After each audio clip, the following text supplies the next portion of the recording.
الحمد لله رب العالمين والصلاة والسلام على أشرف خلق الله وسيد المرسلين وعلى آله وصحبه أجمعين. رب اشرح لي صدري ويسر لي أمري واحلل عقدة من لساني يفقهوا قولي. اللهم انفعنا بما علمتنا وعلمنا ما ينفعنا وزدنا علما. اللهم لا سهل إلا ما جعلته سهلا وَأَنْتَ تَجْعَلُ الْحَزْنَ إِذَا شِئْتَ سَهْلًا آمین یا رب العالمین. جیسے کہ ہمیں معلوم ہے کہ رمضان المبارک کی آمد ہے، تو آج کے درس حدیث میں ہم انشاءاللہ ریاض الصالحین میں سے رمضان اور روزے کے حوالے سے چند احادیث کا مطالعہ کریں گے. پہلی حدیث جو میرے سامنے ہے وہ سیدنا ابو ہریرہ رضی اللہ تعالی عنہ اس کے راوی ہیں. وہ روایت کرتے ہیں کہ رسول اللہ صلی اللہ علیہ وسلم نے فرمایا: اذا جاء رمضان فتحت ابواب الجنہ وغلقت ابواب النار وصفدت الشیاطین.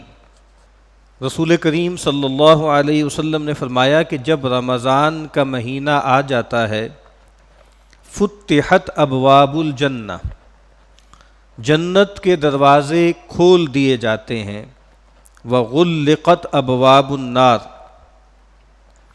اور جہنم کے دروازے بند کر دیے جاتے ہیں، وصفدت الشیاطین، اور شیاطین کو جکڑ دیا جاتا ہے.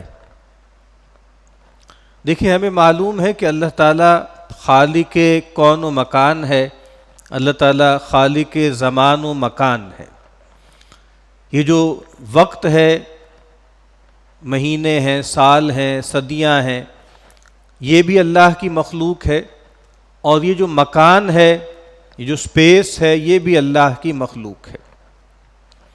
لیکن اللہ تعالیٰ نے ہمیں یہ بتایا ہے کہ کچھ اوقات، کچھ ٹائم ایسے ہوتے ہیں کہ جو اللہ تعالیٰ کے ہاں فضیلت رکھتے ہیں، اور کچھ اماکن ایسے ہوتے ہیں، کچھ جگہیں ایسی ہوتی ہیں، کچھ مقامات ایسے ہوتے ہیں جن کو اللہ تعالیٰ سے خاص نسبت ہوتی ہے.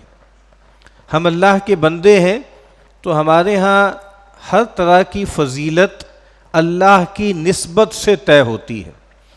کسی چیز میں کیا شرف ہے، کیا بڑائی ہے، کیا عظمت ہے، وہ اسی نسبت سے طے ہوگی کہ وہ اللہ کے ہاں اس کا کیا مقام.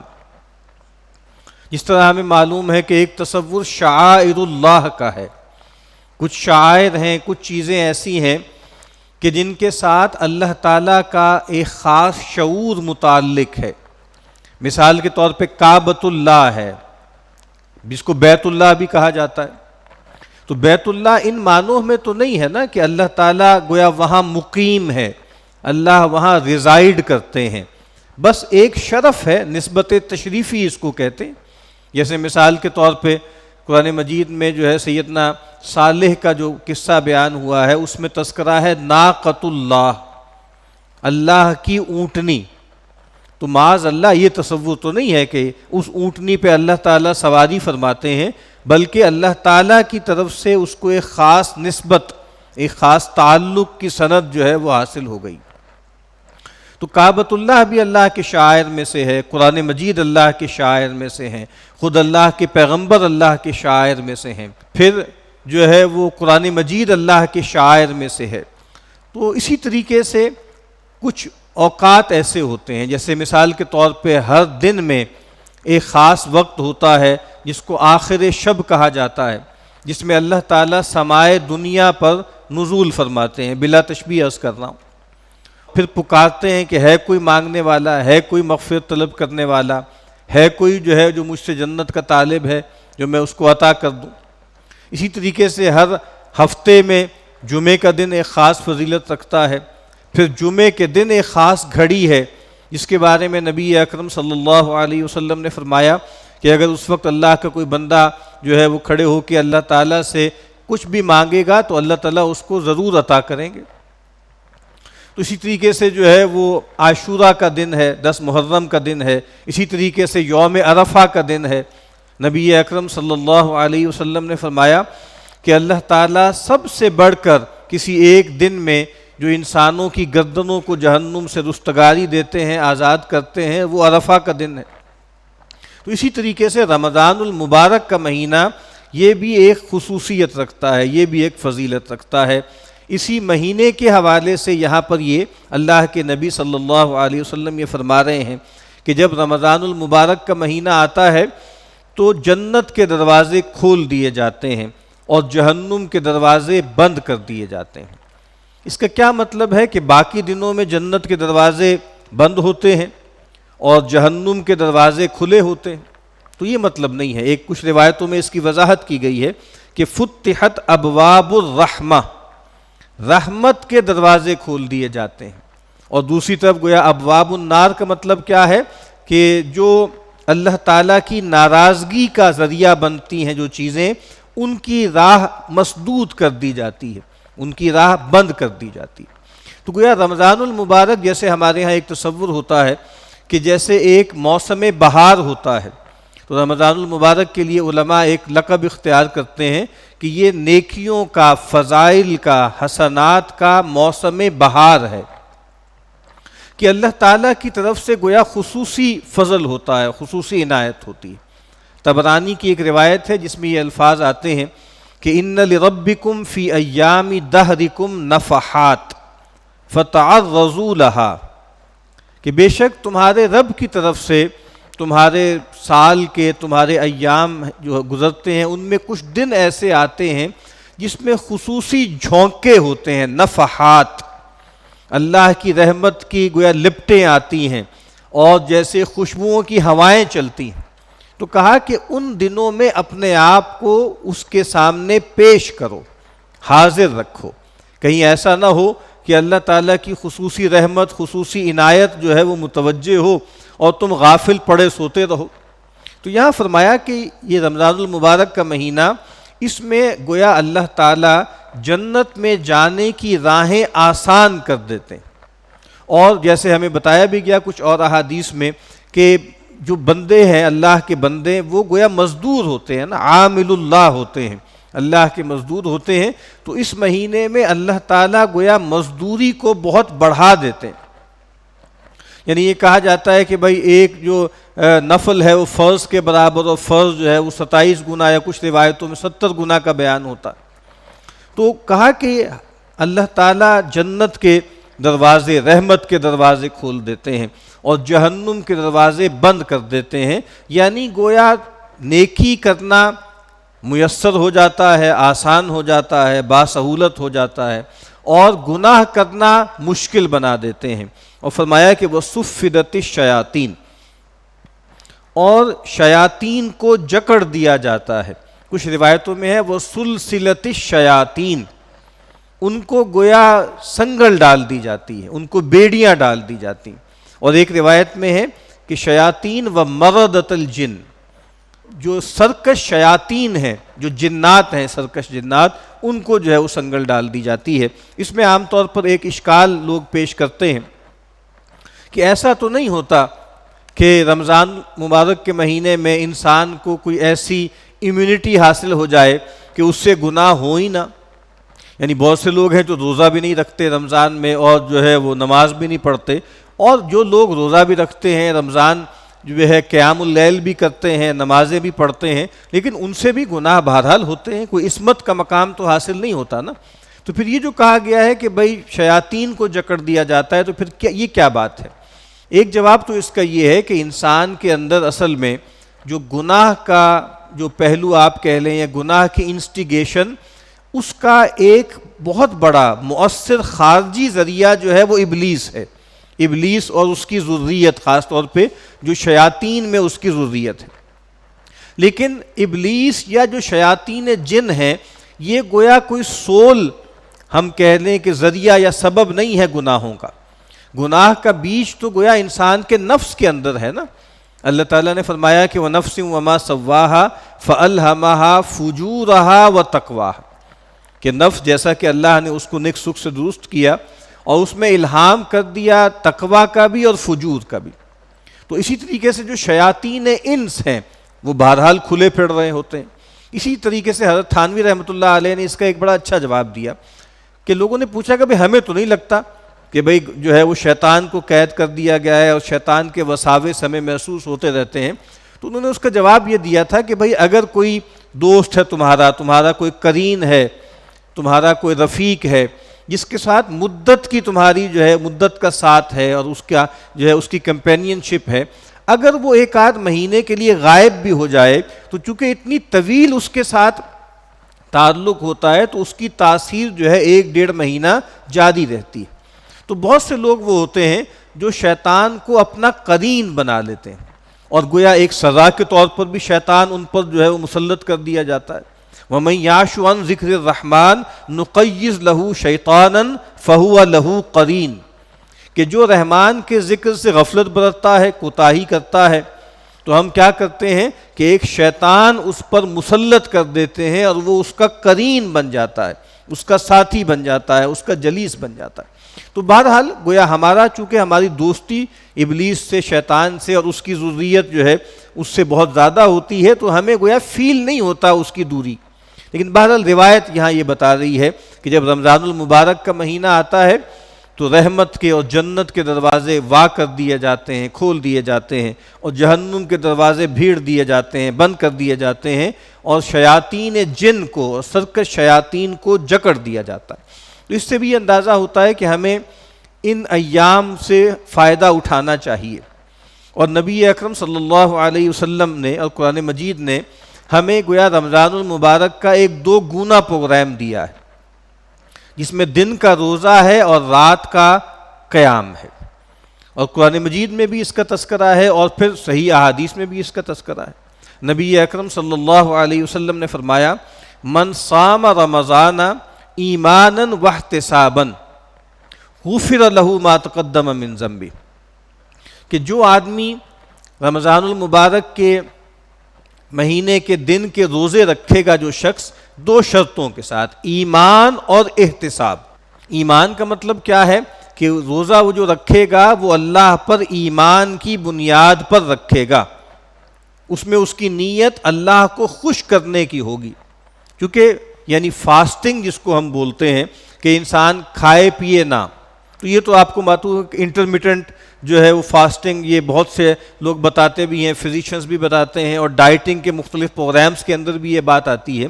تو نہیں، اصل بات کیا ہے، روزہ وہی اللہ کے ہاں مقبول ہے جو اللہ تعالیٰ پر ایمان کے ساتھ رکھا جائے. اور دوسرا لفظ ہے احتساب. احتساب کا ایک مطلب ہوتا ہے اکاؤنٹیبلٹی. تو مطلب اگر کچھ لوگ اس کا یہ ترجمہ بھی کرتے ہیں کہ احتساب کے ساتھ یعنی اللہ پر ایمان کے ساتھ، اور روزے میں اپنا جائزہ لیتا رہے، اپنے آپ کو گارڈ کرتا رہے. لیکن اصل میں اس کا مطلب کچھ اور ہے. احتساب عربی زبان میں کہتے ہیں اللہ تعالیٰ سے اجر کی نیت رکھنا، آخرت میں اللہ تعالیٰ سے اجر کی امید کے ساتھ روزہ رکھنا. تو ایمان گویا روزے یا عبادت کے اوریجن کو بیان کر رہا ہے کہ یہ عبادت پھوٹتی کہاں سے ہے. ایمان کی زمین پہ کھڑے ہو کر یہ عبادت کی جاتی ہے. اور جو احتساب ہے وہ جو اس کی ٹیلوس ہے، جو اس کا اینڈ ہے، جو اس کا پرپس ہے، جو اس کا گول ہے، اس کو بتا رہی کہ اللہ پر ایمان کے ساتھ یہ گویا اس کی بنیاد ہے، جڑ ہے. اور غایت کیا ہے؟ غایت ہے آخرت میں اللہ سے اجر اور جنت کا حصول.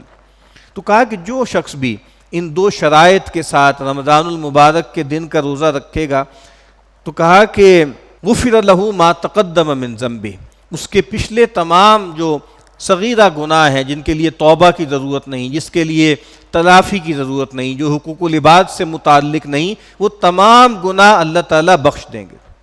اور پھر اسی طرح فرمایا کہ من قام رمضان ایمانا واحتسابا غفر له ما تقدم من ذنبه، جو شخص رمضان المبارک کی راتوں میں قیام کرے گا قرآن مجید کے ساتھ، ایمان اور احتساب کے ساتھ، انہی 2 شرطوں کے ساتھ، غفر له ما تقدم من ذنبه، اس کے بھی پچھلے تمام صغیرہ گناہ جو ہیں وہ معاف کر دیے جائیں گے. اور جیسے کہ ہمارے علماء نے یہ بات لکھی ہے کہ انسان ایک مرکب وجود ہے، انسان کے اندر ایک بہیمیت کا پہلو بھی ہے اور ایک اس کے اندر ملکیت کا پہلو بھی ہے. یعنی انسان کے اندر ایک مکمل اور کامل حیوان بھی ہے جو اس کا بیسٹیل سیلف ہے، اور انسان کے اندر ایک گویا فرشتوں جیسے اوصاف بھی ہیں، ایک اینجلک سیلف بھی ہے اس کے اندر. جس طرح سعدی نے کہا تھا نا کہ آدمی زادہ طرف معجون است، یہ آدم ذات جو ہے یہ ایک عجیب چونچو کا مربع ہے، ایک معجون مرکب ہے کہ از فرشتہ سرشتہ وز حیوان، اس کی سرشت کے اندر ایک جو ہے وہ فرشتے کے ایلیمنٹس بھی شامل ہیں، ملکیت کے شامل ہیں، اور اس کے ساتھ حیوان کے بھی ہیں، بہیمیت کے بھی ہیں۔ تو گویا یہی ہم کہہ سکتے ہیں کہ ایک دو گنا پروگرام ہے، اور حضرت تھانوی رحمۃ اللہ علیہ نے لکھا ہے اس کو کہ دن میں کیا کرتا ہے انسان، دن میں انسان گویا تخلی کا کام کرتا ہے، تخلیہ کرتا ہے، یعنی اپنے آپ کو جو ہے وہ گناہوں سے تو بچاتا ہی ہے، غیبت سے بھی بچاتا ہے، جھوٹ سے بھی بچاتا ہے، حرام کھانے سے بھی بچاتا ہے، بلکہ ایک خاص مدت تک کے لیے حلال سے بھی اپنے آپ کو بچاتا ہے۔ یعنی اللہ کے نبی نے فرمایا نا کہ کم من صائم لیس لہ من صیامہ الا الجوع، کتنے روزے دار ایسے ہیں جن کو ان کے روزے سے سوائے بھوک کے کچھ حاصل نہیں ہوتا۔ اور یہ کون لوگ ہیں؟ یہ وہ لوگ ہیں جن کے بارے میں اللہ کے نبی نے فرمایا کہ من لم یدع قول الزور والعمل بہ فلیس للہ حاجۃ فی ان یدع طعامہ وشرابہ، کہ جس آدمی نے روزہ رکھ کر جھوٹ بولنا اور جھوٹ پر عمل کرنا نہ چھوڑا تو اللہ کو اس کی کوئی حاجت نہیں ہے کہ وہ اپنا کھانا پینا چھوڑ دے۔ تو کہا کہ دن میں انسان جو ہے وہ تخلیہ کرتا ہے، اپنی کلینزنگ کرتا ہے، جیسے آپ کو معلوم ہے ہمارے ہاں ڈی ٹاکسیفیکیشن بھی کہا جاتا ہے کہ ڈی ٹاکسیفائی کریں ہم، تو فزیکلی بھی انسان جب کھاتا پیتا نہیں ہے، کچھ فاقہ کرتا ہے تو فزیکلی بھی ڈی ٹاکسیفائی ہوتا ہے۔ اور پھر وہی بات کہ وہ جو بہیمیت کے اثرات ہیں، ہم ہر وقت کھانے پینے اور جسم کی شہوتوں میں پڑے رہتے ہیں جس کی وجہ سے ہماری بہیمیت بہت طاقتور ہو جاتی ہے۔ تو دن کے روزے میں گویا تخلیے کا عمل ہوتا ہے کہ ہم اپنے آپ کو کچھ خالی کرتے ہیں، کچھ پاک کرتے ہیں، اور رات میں قیام اللیل کے ذریعے، جس کی ایک شکل تراویح بھی ہے، ہم کیا کرتے ہیں؟ تحلیہ کرتے ہیں، پھر قرآن مجید کی آیات ان کو سنتے ہیں اور اس کے ذریعے پھر ہم اپنے وجود کو جو ہے وہ گرو کرتے ہیں۔ تو تزکیے کے بھی دو پہلو ہیں نا، کہ انسان اپنے آپ کو پاک کرے، تو ترک رذائل ہے، گویا وہ ایک کام روزے کے ذریعے ہوگا، اور پھر حصول فضائل ہے۔ اور فضائل کا منبع کیا ہے؟ فضائل کا سورس تو قرآن مجید ہے نا، تو رات میں پھر ہم گویا قرآن مجید کی آیات کے ذریعے ان فضائل کا بیان سنیں اور پڑھیں، جس کے ذریعے ہماری گروتھ ہوتی ہے، ہماری روحانیت جو ہے اس میں ترقی ہوتی ہے۔ اور یہ بات ہمیں معلوم ہے کہ رمضان المبارک کے اور روزے کے ساتھ قرآن مجید کا خصوصی تعلق ہے۔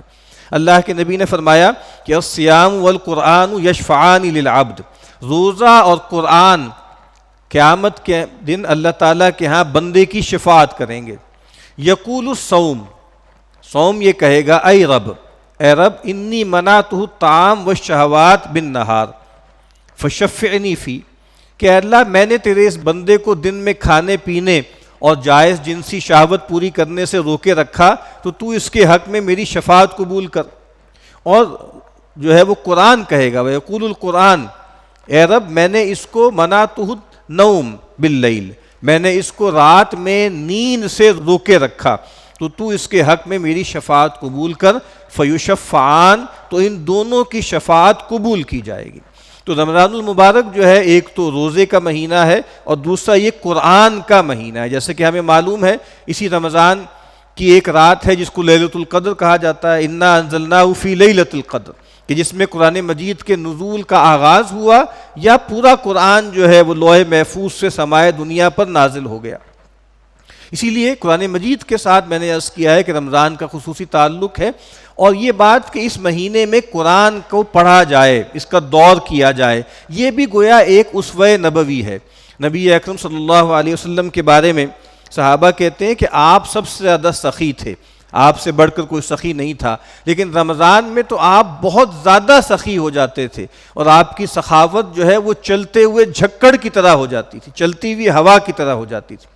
اور ہوتا کیا تھا کہ رمضان کی ہر شب میں جبریل تشریف لاتے تھے، فیدارسہ القرآن، وہ ان کے ساتھ قرآن مجید کا درس کرتے تھے، دور کرتے تھے، اور ہر رمضان میں یہ دور ہوتا تھا، جتنا قرآن نازل ہو چکا ہوتا تھا اس کو ایک خاص ترتیب سے سیدنا جبریل کے ساتھ پڑھ لیتے تھے، اور آخری رمضان میں یہ 2 مرتبہ یہ دور ہوا، پورا قرآن 2 مرتبہ پڑھا گیا۔ تو اس لحاظ سے بھی ہمیں پتہ لگتا ہے کہ رمضان المبارک کی گویا 3 ہم کہہ سکتے ہیں کہ خاص عبادات ہیں۔ ایک عبادت جو ہے وہ تو روزہ ہے، دوسری عبادت یہ جو قرآن کے ساتھ تمسک ہے، قیام اللیل ہے، قرآن کا پڑھنا ہے، اور تیسری بات جو اسی حدیث میں بیان ہوئی ہے وہ انفاق ہے کہ رمضان المبارک میں نبی اکرم صلی اللہ علیہ وسلم بہت خصوصیت سے انفاق کیا کرتے تھے۔ دعا ہے کہ اللہ تعالی ہمیں اس رمضان میں روزے قرآن اور انفاق کی توفیق عطا فرمائے۔